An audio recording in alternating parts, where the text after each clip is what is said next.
गाडगे सरांना आम्ही 10 ते 12 वर्ष ओळखतो. आमच्या इथे येत असताना सगळे पोरांचे मुलांची वही पुस्तकं किंवा काय 26 जानेवारी किंवा 15 ऑगस्ट हे असताना पाऊस किती असताना तरी पण ते येतातच आणि एक सगळी मदत असते, आम्हाला माहिती मिळते. आणि ह्या वर्षी की त्यांनी काय एक त्यांचं नियोजन ठरवलं की शिवजयंती म्हणून सिंगापूरला किंवा मोरे अशी त्या दुर्गम भागामध्ये की आम्ही एक नियोजन करतो. काल मला फोन आलेला तर म्हणलं या सर.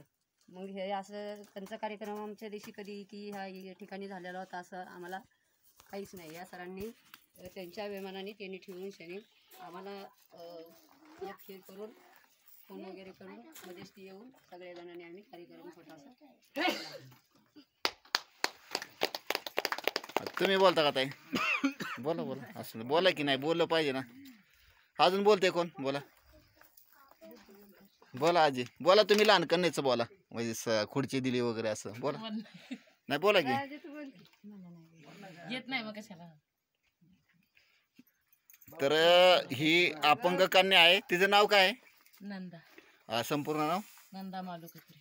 नंदा मालू कचरे. जवळपास 2018-19ला आम्ही ही तिला चेअर दिली. ती चेअर व्हील ह्या बाजूला आहे.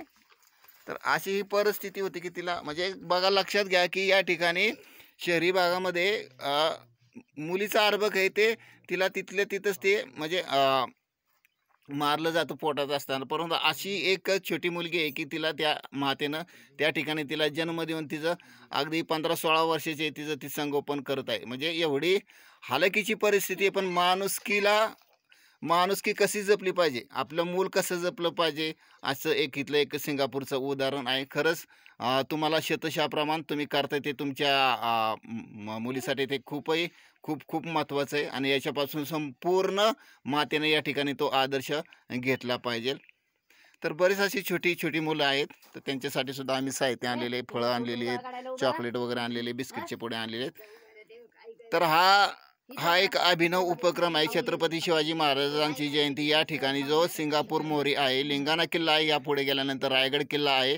पदभ्रमंतीसाठी आम्ही नेहमीच या ठिकाणी येत असतो. तर या ठिकाणी हे करीत असताना, या लोकांची सेवा करीत असताना या ठिकाणी शिवजयंती साजरी करण्याचा आमचा हा प्रयत्न आहे. छोटासा प्रयत्न आम्ही या ठिकाणी सुरुवात केली. भविष्यात ह्या जयंतीला एक मोठं स्वरूप प्राप्त करून देण्यासाठी आम्ही या ठिकाणी प्रयत्न करणार आहोत. म्हणजेच या भागाचा विकास अधिकाधिक गतीने करता येईल असा आमचा हा मानस आहे. धन्यवाद.